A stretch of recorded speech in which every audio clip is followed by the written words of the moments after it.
Hello and welcome back to Anna Rose Reads the podcast and long time no see, am I right? Kidding. You all just heard me yesterday. I'm recording this one on Wednesday and yesterday was a Tuesday where I released an episode and you're hearing this on a Thursday. Podcasting time is weird. At any rate, welcome to the podcast. I am your host, Anna of Anna Rose Reads. And I am stoked to be sharing this extra episode with you because the month of September is absolutely bananas for horror releases, and I would feel terrible if anybody got left out. I am doing my darndest to make sure that I include as many people, as many authors, as many releases as I can on this show. And so to do that, as I mentioned previously in my last episode, I am doing these extra episodes on Thursdays for the month of September. That being said, that is why you are hearing me now, obviously, and I am stoked to welcome the man, the myth, the legend, Mr. Brian McAuley himself to the podcast to discuss Breathe In, Bleed Out, his release coming out from Poison Pen Press on September 2nd. It is a zentastic, as I like to say, slasher in which wellness culture is examined. We talk about these things. We talk about his emotional components to his slashers that he writes and much, much more. You'll hear it shortly. But yeah, thank you all for tuning in yet again this week. Maybe you all will be sick of me by the time this is done. Feel free to let me know. But if not, positive ratings on the podcast are appreciated. At any rate, sit back, relax, and enjoy the conversation.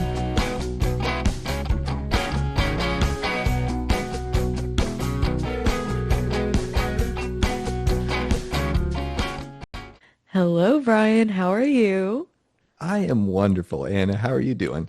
I'm doing much better now that I'm seeing your smiling face. It's been too long. I know. I saw Stoker you. was It's just a few yeah. weeks ago, but it was such a wonderful time to get to spend it in person with people. It was. It was really a joyous time. It was so much fun. But it also Oh. makes like coming home such a bummer whenever you don't see these people on the reg. Like Yeah, I the do not come see any of y'all hardly, other than probably it's gonna be that one time a year. Yep. Yeah, the come down is extreme, and then it's like, okay, how can I find opportunities to see people more often? It's hard. It's only used like once or twice a year for me too. So, yeah. Exactly. Yeah, like I'm doing crazy things. I'm looking into like airline miles programs. I'm like, how can I get Yes. miles? How can I Yes. get hotel points? Like You're what do like, I I'm have a to do? traveler now. I've got places to be. Yeah, priorities are shifting. But at any rate, Brian, this is not your first time on Anna Rose Reads. This I think is your second time. We talked about Candy Cane Kills Again last winter. But in the event that people don't know who you are, do you want to introduce yourself, and your craft and what it is that you do? Sure. Yeah, my name is Brian McAuley. Author of Curse of the Reaper, Candy Cane Kills Again, The Second Slaying, and Breathe In, Bleed Out, which is coming September 2nd of this year from Poison Pen Press. Also a WGA screenwriter, so I've written for film and television, from Lifetime Network to Netflix TV shows, and I also teach as a screenwriting professor at ASU's Poitiers Film School. You've got that like ironed out, man. You like I delivered that so That was quick. off the cuff. I think that's the most concise I've ever done it. I'm so impressed. Thank you. Well, today we are here to talk about Breathe In and Bleed Out. We have to talk about the title. I love that title so much. I feel like a lot of people have told you how much they love it. And I cannot take credit for it. It had a totally different working title, and Poison Pen Press, they have their own magical process of title testing, and we had a whole list of like literally like dozens of possible titles that we tested, and that was the winner. And I was like, let's fucking do it. I mean, anybody who's read my work knows that wordplay is my it's my wheelhouse. Yes. So I was not mad about it. No, no, it's fantastic, and the cover is great as well. I think it's very cool, especially in fitting within the realm of the story. I'm gonna let you go ahead and give a brief synopsis. I'm always terrified to spoil these things, so I prefer whenever an author does, because if they do, it's on them at that point. The liability is off of me. So if you want to tell us a little bit about what Breathe In, Bleed Out is about, I would love to hear it. Absolutely. So yeah, Breathe In, Bleed Out is about Hannah whose fiance died in a tragic wilderness incident a year ago that Hannah survived. And it's a bit of a mystery as to what exactly happened, but we know that she is not dealing with it great. She's leaning on prescription medication and struggling to sleep because the ghost of her fiance is haunting her. And her friend Tess, because of that, brings her this invitation to an exclusive wellness healing retreat in Joshua Tree, California, called Avidya. And so Hannah feels like maybe this is finally her opportunity to grieve and move on. And at first it seems great. It's all yoga and sound baths and saunas. And unfortunately, though, there is someone or something out there in the desert that is intent on killing her vibe and all of her friends. Well, at it. Uh, Killing the vibe and everything else. Oh my God. That needed that. Oh, please put that on a piece of merch for this book because you know, Jesus, that's incredible. Oh man. Well, I mean, I love this book for many, many reasons, but I think the chief reason that I really connected to this novel in particular is Hannah's character. Right from the jump, we're like really thrust in a really emotional space for her, and I feel like this is kind of a return to that grittier storytelling style that you had with Curse of the Reaper. Do you feel like you were like writing from a similar headspace with that?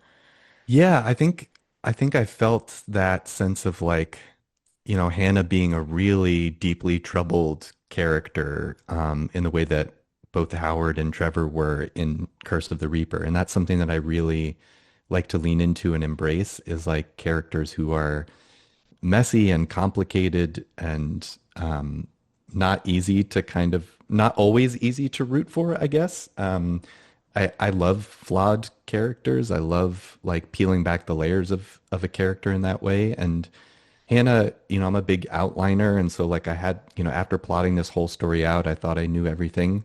But as soon as I started drafting it, the way that Hannah came to life on the page was so much more unexpected. And I learned so much through her and drafting through her. And just yeah, that for me is usually the biggest surprise of the process is once I have a draft, I realize what I'm actually talking about or unearthing from my own kind of emotional well. Uh, I always feel like I'm setting out to like, this is going to be a fun, campy slasher. And, I think all of my books are that on a surface level, but then I like to think or hope that there is a depth beneath that. And that's usually for me a discovery process as well of like, ah, fuck, I guess I'm dealing with all of this shit too. I gotta hold up the magnifying glass and look at myself too and deal with all this. But yeah, I definitely am grateful to hear that she resonated. Yeah, of course. I mean, I think that it's true, like your surface level premise is always very in line with like a scream slasher, right? Like the Hmm. fun, the campy, leaning into the current, dilemma, especially like with this novel, it's about toxic wellness culture and things like that. But with Hannah in particular, and I think it's true, like what you said about your other characters from Curse of the Reaper, you write a character who is trying to keep it together presently and like keep going forward very well. And I don't know like I don't know if it's like grit or tenacity that's the correct characteristic to give that those characters, but it's the sense of Hannah's just trying to keep her job, just trying to keep her head down, just trying to keep moving forward. That is so relatable when there's this big greater thing kind of lurking behind her shoulder. Before we Hmm. even get to any of the slasher part of the story, I mean, this is within the first couple of chapters. You set the tone immediately with that, in my opinion. I think that's yeah, for me I think that comes from my background in screenwriting. So I wrote as a professional screenwriter for years before taking a script, which was Curse of the Reaper, and adapting it into my first novel. But for me, storytelling as a screenwriter means like character-driven storytelling and specifically a character who has an actionable goal. And I think novels can be so many things.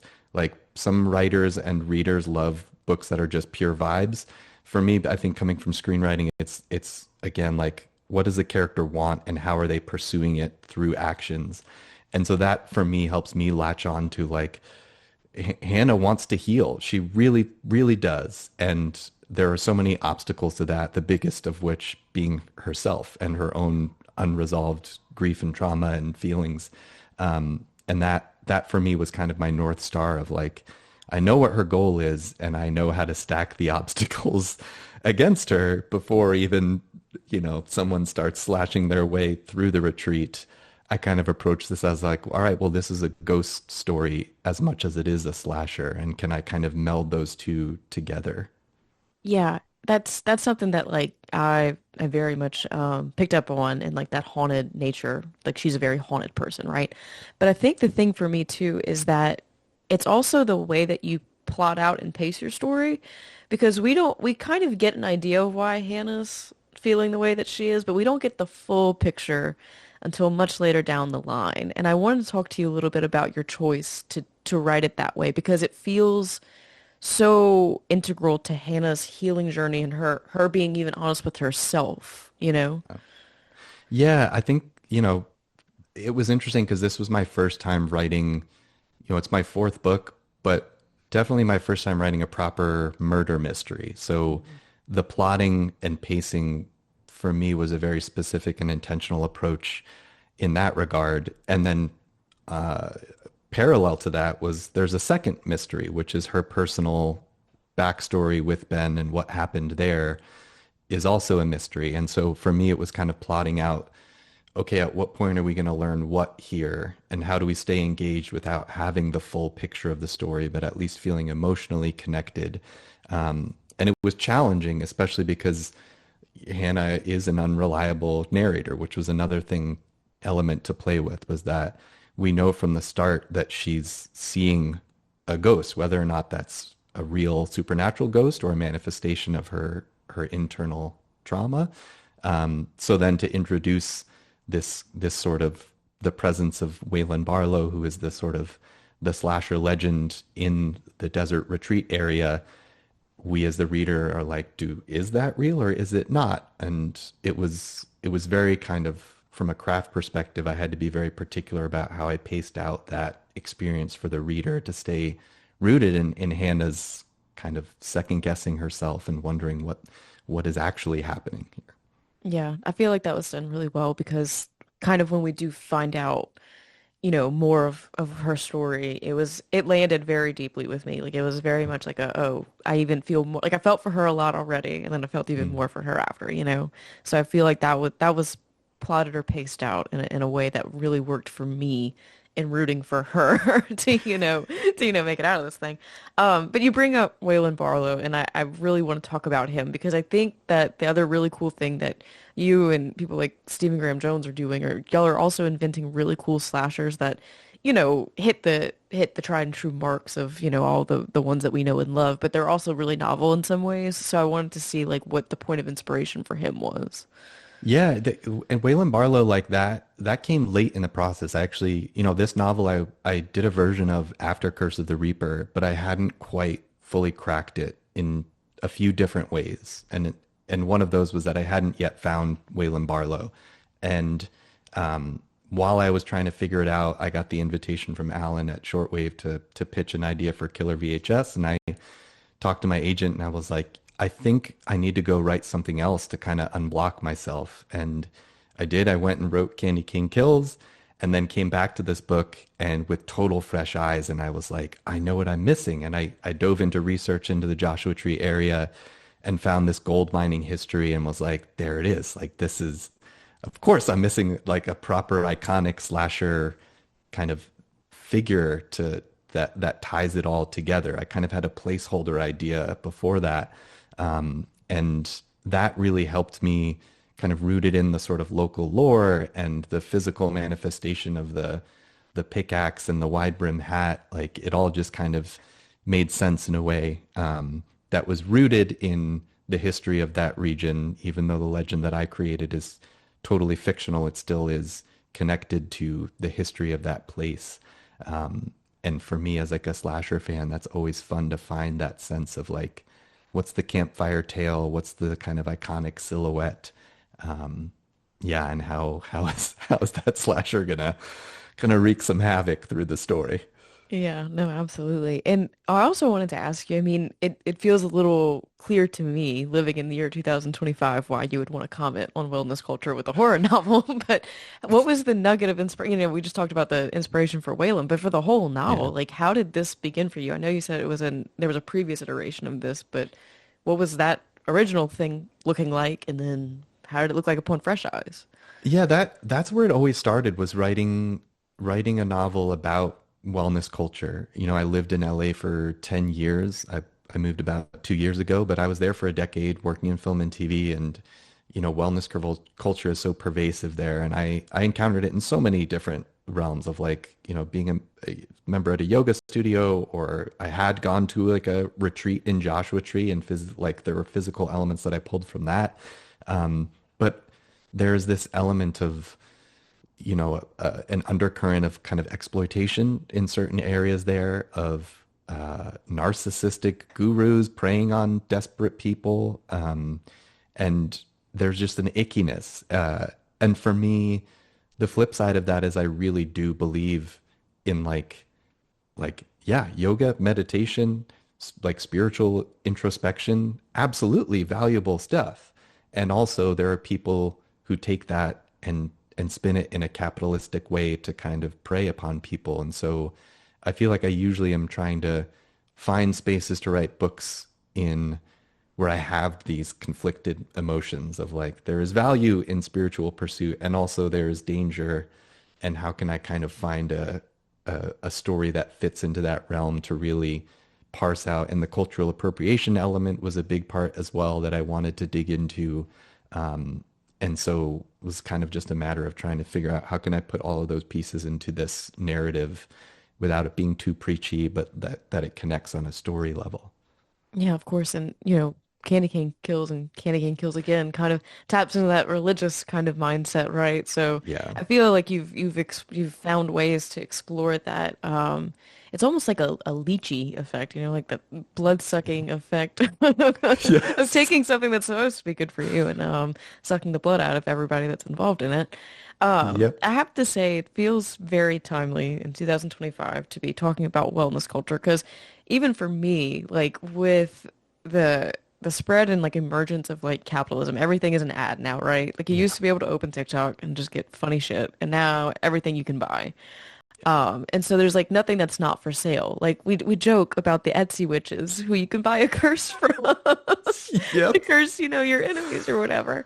But it's Uh, all become commercialized. And I don't, you know, I was wondering how much of that went into this novel with how toxic all the ASMR. I mean, I'm so guilty of like watching ASMR to fall asleep, but like you can like pay for all of this now. It's yeah. insane. Yeah, it really it's so baked into everything, you know, that it's depressing. Um, and also, you know, on the flip side, I'm like I try not to begrudge people who are just trying to make a living Yeah.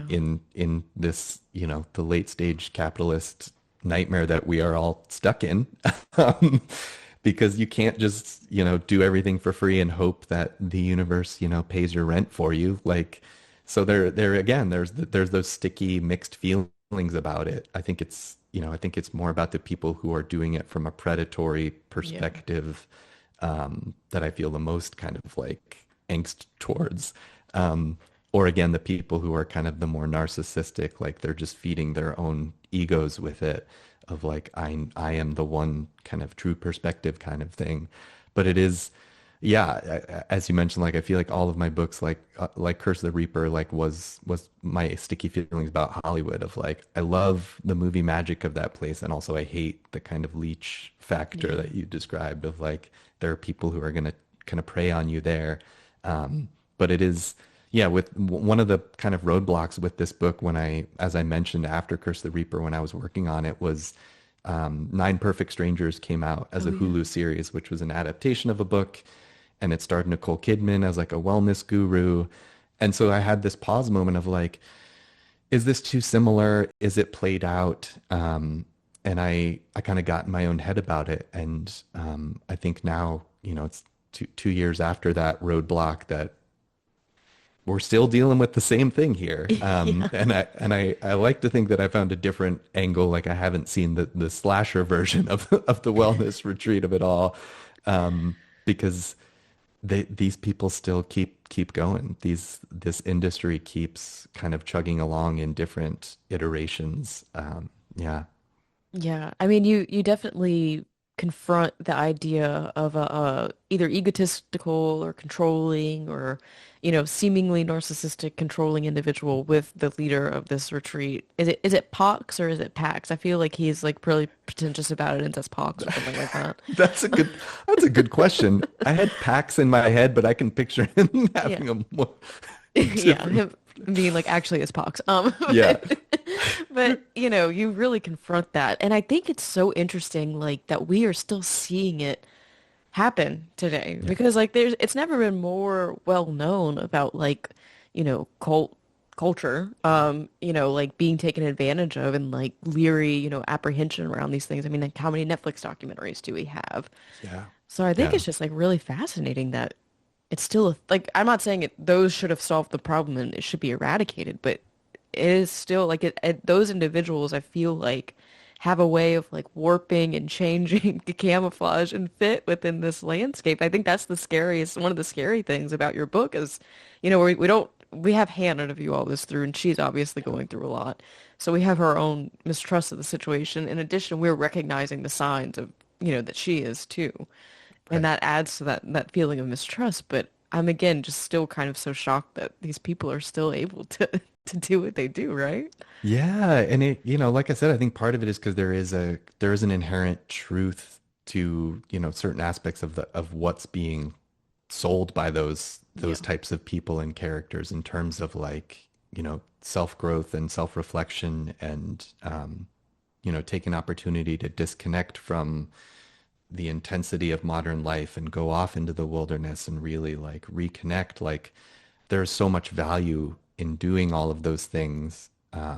But it really, depends on who is leading you into that wilderness and what their ulterior motives might be. Like, are they purely, again, like nobody can pay the rent with a spiritual awakening. So like, what might that motivation be? And I think that's why it's continues to happen is that we're also desperate for Yeah. kind of more opportunities for self-reflection and disconnect from technology.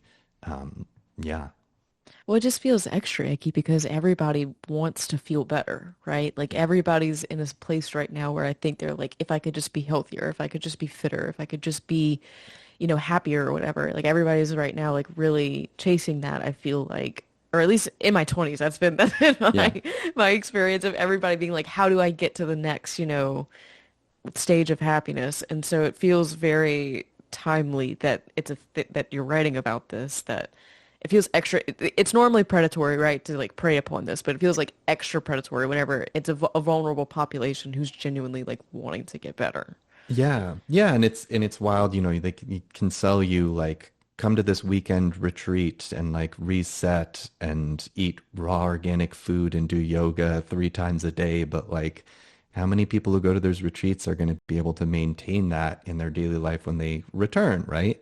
Yeah. Or like you see the wild influencers who are doing like coffee colonics. Like there's there's so much insane stuff happening out there right now that I'm just like there's no scientific backing. And that's part of with Hannah that I was exploring too was the idea that she is a medical intern and there's this resistance in her that helped me to kind of channel that to like the woo-woo of it all and that Yeah.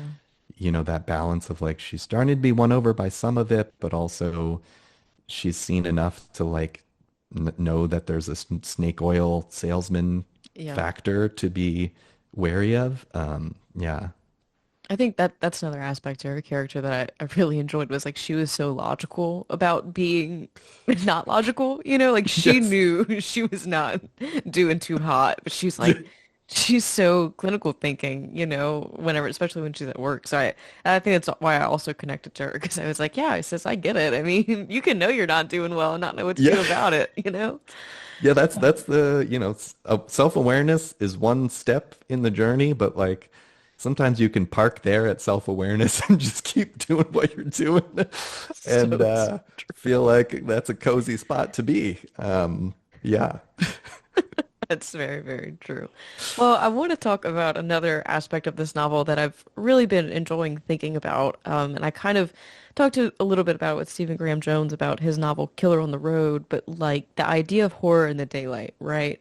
Mm. His story is set on this like open stretch of highway, and it doesn't necessarily have to be at night for that to be terrifying because that roadway is very, very scary. And we can say the same about these people's conditions, being cut off, being in this retreat without cell phones, and then of course you throw in the Wayland Barlow of it all, it totally escalates it. So what do you think it is about horror in the daylight that it honestly it feels a little bit more terrifying to me than horror at night?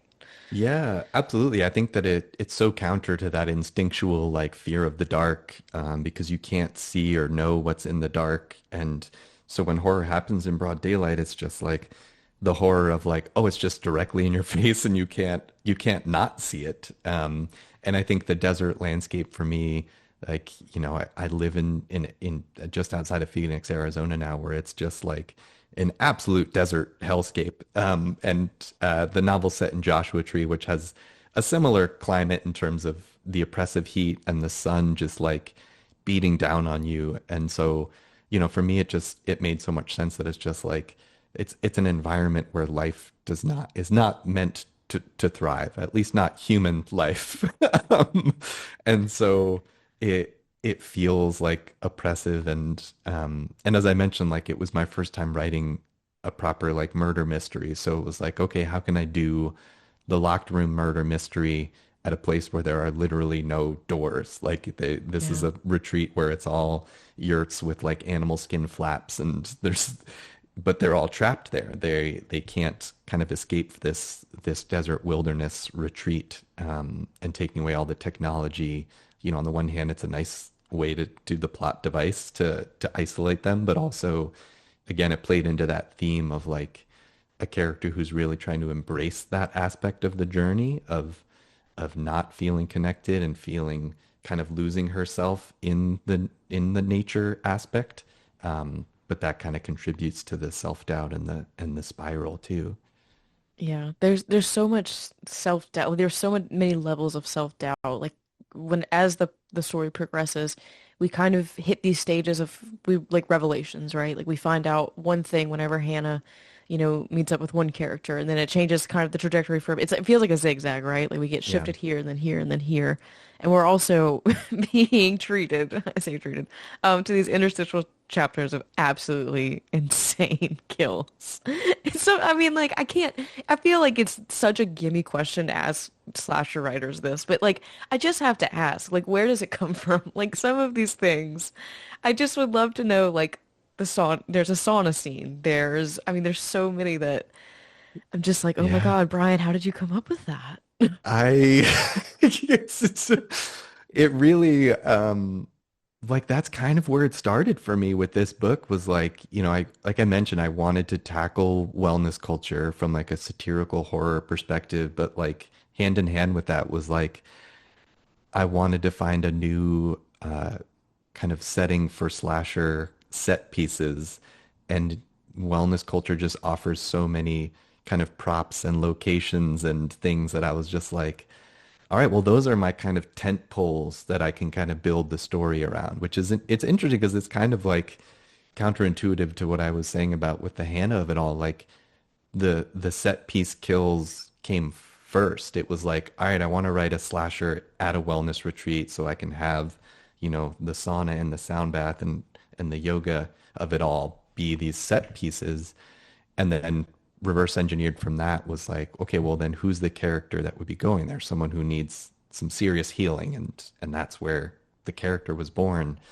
But for me, like those those set pieces are the kind of the icing on the cake as a writer of like when I get to those scenes and I am actively trying to to like disturb myself and disgust myself with like, ooh, what could I do that would make me just literally when I'm literally at the keyboard being like, oh, that's gnarly. And Yeah, I don't know. Those are the movies that I grew up on. Like I grew up in the age like before Netflix when I was hunting down VHS and DVD copies of like Italian giallos and zombie films where, maybe 85 minutes was was pretty bad nonsense, but 5 minutes of that movie was going to be some practical effects set piece that was just like, I didn't know you could do that in a movie. And the joy of being an author is that there's no budget to worry about. There's no, how are we going to do this with practical effects? It's also weirdly collaborative with the reader of like, how can I give them just enough detail so that they have to fill in the blanks on their own. Although I don't think I'm a very subtle reader when it comes to giving detail, but Not for the kills, I can confirm, not for the kills. No, you had quite a few in there. There was a yoga scene, a sauna scene, and I don't think these are spoilers, and I'm not saying exactly no. what happens, but I was like, oh, Brian's back at it again. Like it was a little bit of a homecoming feeling, like, ah yes, the McAuley special. You know what I mean? It's a hell of a Uh, thing to develop a reputation for, but at this point I don't see myself steering away anytime yeah. soon. Look, you gotta lean into it. When you're as good as it as you are, I think you just have to accept it and lean into it, you Oh, know? thank you. I appreciate that. Anytime. And there's one more bit of kind of like that toxic wellness culture that I wanted to touch on that we didn't really touch on, but it's with Hannah's friend group. It's with the people that she goes with. Right. And, we see this kind of the different ways in which like they all think that they're healthy. Whether there's like the gym bro or the really mindful one who, outwardly says the right things, but internally doesn't feel, you can tell she doesn't feel the right things. How was it? It feels like it was probably fun to write those characters that way because they feel so like we all know somebody like that. And I just wanted to Yeah. see how that felt to come up with them and to show like all of the ways in which you can technically be like wellnessly mindful and all these things, but not really. Yeah, thank you. Yeah, that was definitely, one of the things I love about the slasher subgenre is it trades so deeply in tropes, and that includes like archetypal characters, right? Like in the most classic slashers, you're gonna have like the stoner, the jock, the like popular bitchy girl, like the alternative girl, like and and I very much was intentionally like, okay, like I love those tropes work for a reason because every generation has a version of that. And then what does it look like for, 2025 Los Angeles culture? Like as you said, like I've known all of those people. They're just different shades of what we had in the 80s and 90s.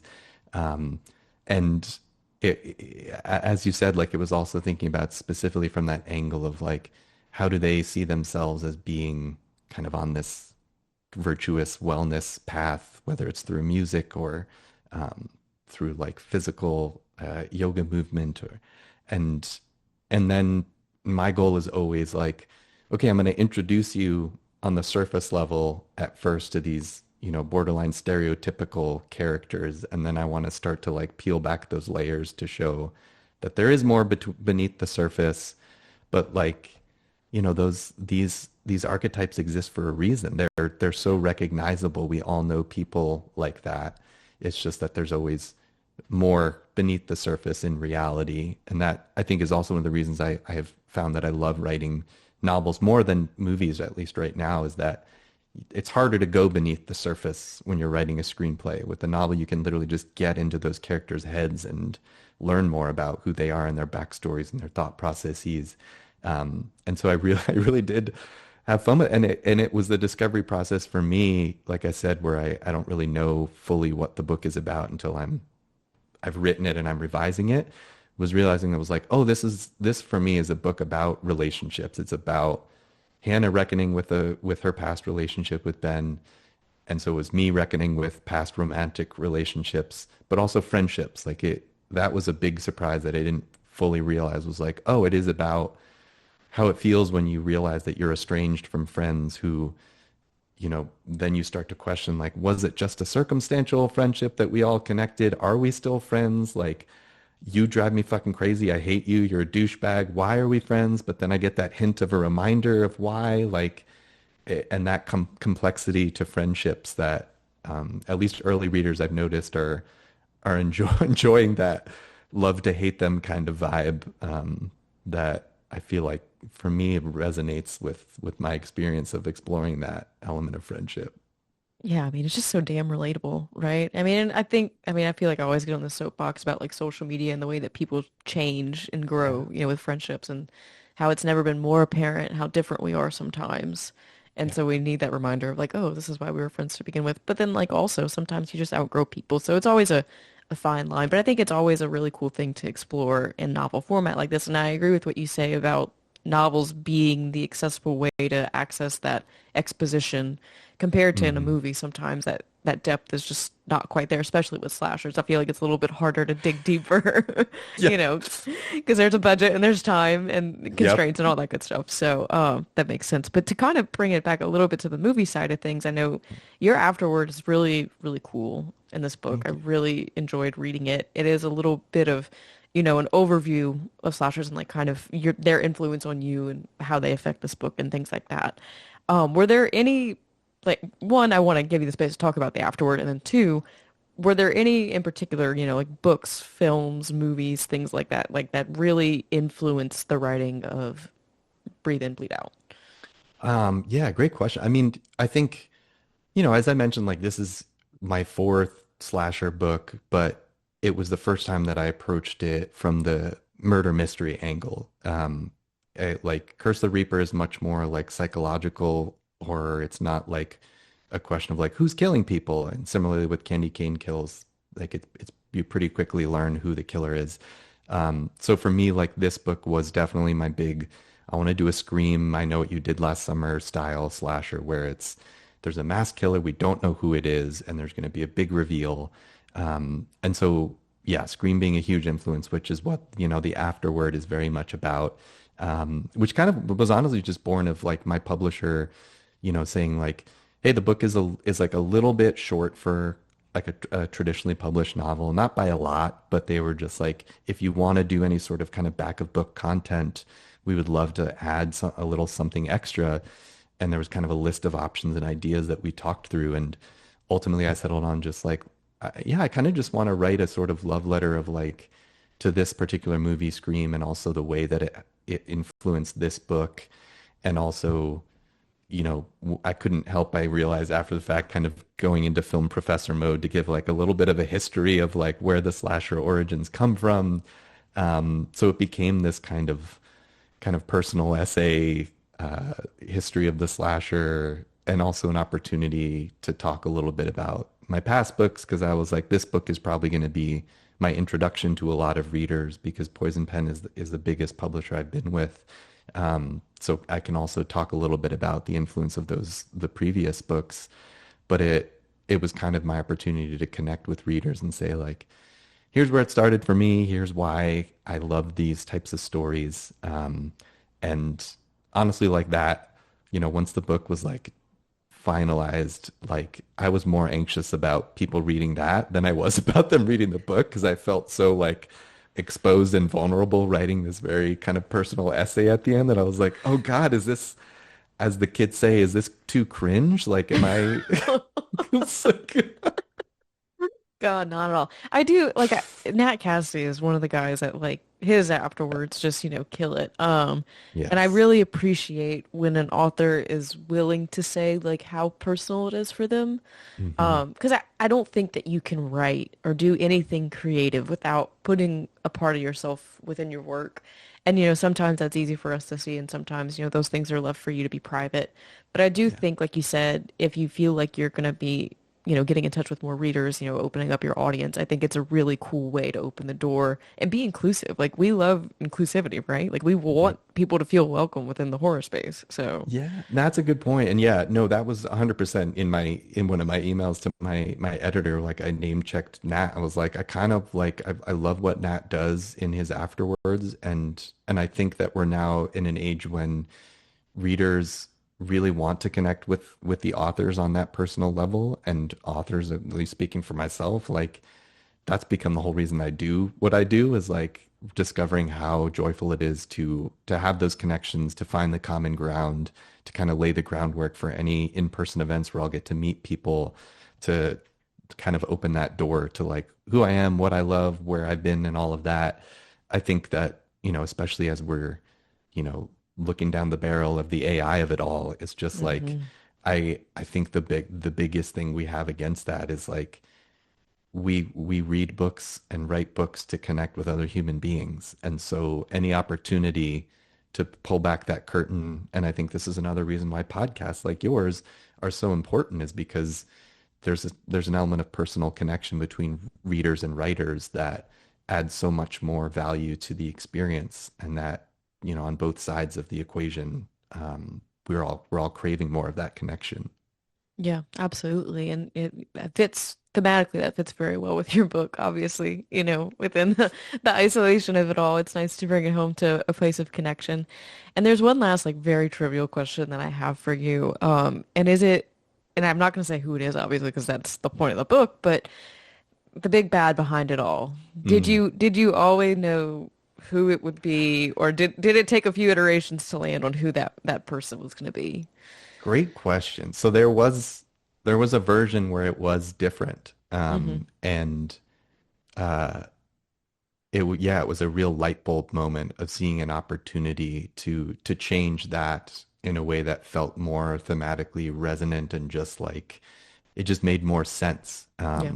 Which I think is a fun thing about writing a murder mystery for the first time, is like trying to always be conscious of the red herrings throughout the book of like who could it be, and Hmm. who am I as the kind of puppeteer trying to like guide you towards thinking it might be at one turn or another. Um, but that's another thing that was really scary about this book for me, was just like I've never done this before, and I don't know if the readers are going to be like way ahead of me, or like how like it's a very different reading experience when you're Yeah. building towards a big revelation or twist. But yeah, gratefully so far, it's the feedback has been pretty positive on that front, but it definitely was not always how the book ended. Yeah, Yeah, no, it's I get hard to that. talk around the Yeah, a little twist. bit. Yeah. Well, I know for me, I was guessing the whole way throughout. Like I was so sure one minute and then so sure the next. So, from my experience, I agree with that. It was never really quite clear. And I think that's the one thing I really love about horror. There's no formula, right? Like, with thriller or like even like crime novels, you hit certain beats and like it's a fairly logical affair. Like you can kind of figure it out.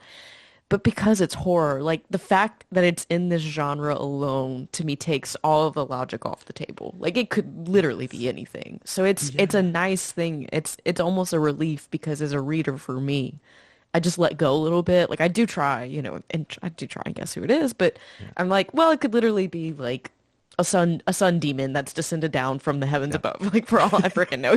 So Yes. I might as well just let go now and just see where this takes me. And it's really freeing to like just let it happen, if that makes any sense. Absolutely. No, I mean, it makes sense to me as a writer, because that's how I approach it too, is like, I don't want to just be writing pure crime thrillers. Like, I love the horror element of like a looming supernatural element, because that's what kind of bakes it into the genre that I love, that like the possibilities are so vast, and that's what makes it extra scary, is that like it could be coming from any angle here. It's not just like a matter of putting together the like logical pieces. There's an element of being forced to reckon with the possibility, like I said, of Hannah, especially where we're saying, where like she's someone from the get-go who's like does not believe in any of that spiritual woo-hoo shit. And then the deeper into the book we get, the more through her we're like, well, could it be? Am I really like actually believing possibly there could be? And that to me is the fun of like, as a kid who grew up on the X-Files, like that's the whole precipice that we're dancing on, like, and we love Absolutely. it. Like, yeah. I'm a big old X-Files nerd, so I get that. I'm not trying to pander. I really, No. it is like, I You just know who you're remember talking being a to. kid, like watching in like the little TV, like just like gripped by like what is actually happening in this episode, because it could go any different direction. Yeah. It's such a nice feeling to just put it in the hands of the writer or the creator and be like, well, they'll tell me, or maybe they won't, and that's their decision. But it's not up to me Hmm. to figure it out, you know, Yeah. like it's not a competition. I'm a very competitive person. So I'm always like, well, can I guess it now? Like when I read, you know, crime or thriller, I'm like, did I get it right? You know, I'm like trying to test Yes. myself every time. But okay, so I want to zone out a little bit and I want to ask you this question. You've written, this is your fourth book, you said. Yeah. And they've all fallen within a slasher framework. But I think, you know, we talked about it a little bit. You write a haunted story very well. You write haunted characters very well. So I'm curious if you think you will always stick to slashers or you think that you'll try, you know, like outside of the slasher realm of Yeah. writing, I guess, because I do think that you write an exceptionally well haunted character. Oh, thank you. That I appreciate that. Yeah, it's interesting. The book that so I've already written a book that's, currently being read. And I'm writing the book after that presently. But that book that I've already written is very much there is still a murder mystery slasher kind of element to it in a big way. But that book is much more in the gothic tradition than I have ever written. And Yeah. that's been very fun. Like it, both in terms of location and vibe, but also the kind of structure of a classic capital G Gothic story. Hmm. Um, and I can't say too much about it yet, but Yeah. that's so it's but yeah, I feel like for me it's been mashing up the slasher with a different subgenre. Like I mentioned, like Curse of the Yeah. Reaper, like to me it's not really a slasher novel, it's a psychological horror novel about slashers. And so this next book for me, like, and again, it's only after I wrote it and looked at that I was like, oh, this is a fucking gothic novel. I didn't realize that. And now maybe we lean into that even more, but there's still going to be there will be a body count, and those bodies will not go easily. That's something that for me is just, yeah, always a part of the equation. But it's kind of a question of how can I find a different kind of subgenre or milieu to kind of Yeah. play in a different vibe. But I'm sure someday I will. Well, no, people are always just gonna get brutally murdered. I can't. If someday I run out of ideas of how to dismantle the human body, I'll Just, find something that doesn't involve that element. But yeah. yeah, Well, I really do like that. Like I love that lens to view it, right? Like we can do a slasher, but let's tinge it in, you know, tones of this or, you yeah. know, set the tone like this. But I do think it's very funny. You should start marketing. Like that's the McAuley promise is like somebody who's gonna get brutally destroyed with every novel. Jesus Christ. Oh my God. You're gonna like the way you die. I guarantee it. It's Yep, like men's yep. men's warehouse. Absolutely. Somebody, we need to get marketing on the phone. We Yeah. are like cranking out ideas for you right now. Jesus. Okay. Well, I don't want to get you in trouble by asking you a repeat question of what you can't talk about. But what are, you know, this comes out in September. I always want to say bleed in, breathe out, but it's breathe in, bleed out. You got Um, it. yeah, it comes out in September with Pen Press. But do you have anything else going on this year? What are you working on? What can you talk about? Those kinds of things. Yeah, so Curse of the Reaper, my debut novel, will be out in paperback finally. Oh, hell yeah. Yeah, so September 30th. So yeah, just a few weeks after Breathe In, Bleed Out, which is fun.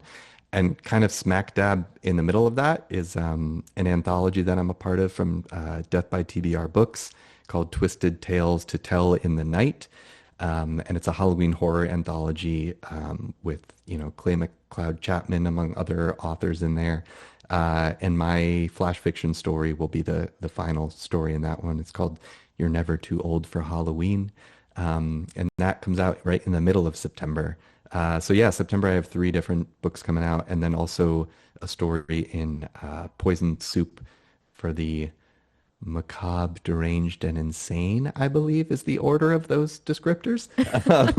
Edited by Grace Reynolds and Wendy Dalrymple. I've got a story in there that I don't think I can talk about yet, but it's like it's insane. The way that you're smiling makes me I a concerned for I whatever's gonna go down in that story. The story, all right, the story title is Where Did You Come From? Where Did You Go? So that might indicate what it's about. Oh God. Yeah. Okay, I knew that isn't yesterday, but okay. All right. It's a horror story set at an eighth grade dance. In case the first hint wasn't clear enough. So yeah, I believe that's scheduled to come out in December. And yeah, and then yeah, hopefully I'll have another book coming out soon. But those three Yeah. in September and another story in December. Yeah, Busy month in September and towards the end of the yeah, year for you. That's really exciting. I can't wait yeah. to And get it's my hands on those. September. Yeah, September I'll be on tour as well, I should mention. So I'll be bouncing all over the country, from like Houston to Los Angeles, San Diego, Massachusetts, Jersey, Pennsylvania, and then October I will be going to the Southern Festival of Books in Nashville. I'll be a guest speaker there. So check out my Instagram. You'll see all the dates and all that. Yeah, that sounds great.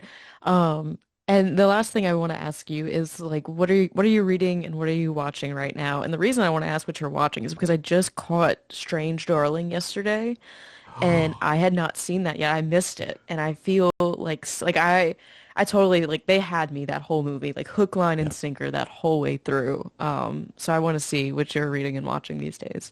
I loved that movie. So Yeah, good. and I'm so glad that nothing about it was spoiled other than it's insane and twisty and you have to see it. And yeah, I really, really appreciated how clever and fun that movie was. I just today started reading, finally, I'm reading Bury Your Gaze by Chuck Tingle. Oh yeah. Oh, I'm so excited for you. That's such a good one. I Oh. mean, I burned through like 100 pages in just today. Hmm. I love Chuck. I'm going to be seeing Chuck when it comes to Arizona in August. And what am I watching right now? I'm rewatching New Girl. That's my comfort go to bed comedy watch.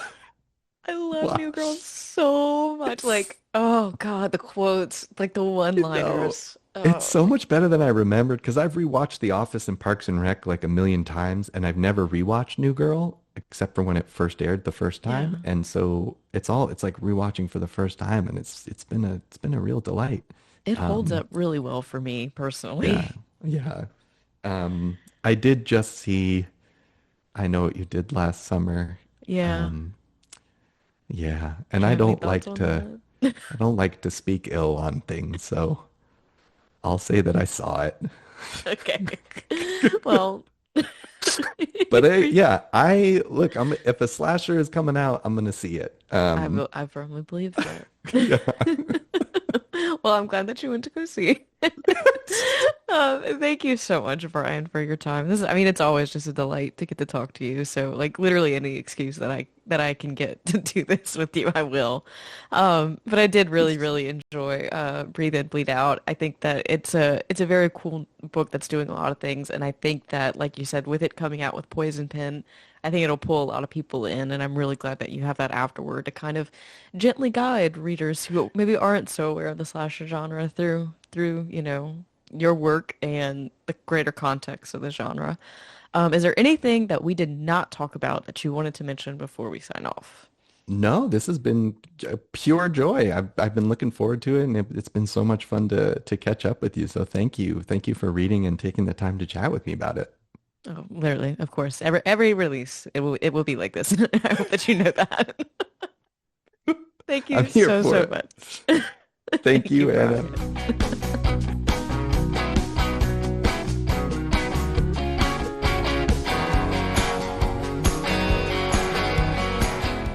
Well, there you have it, folks. The first bonus episode of this. Well, technically we're still in August, but we're talking about summer books. Summer horror extravaganza is in the books with the one and only Mr. Brian McAuley. I am sure that you could hear the sheer joy in my voice getting to talk to Brian.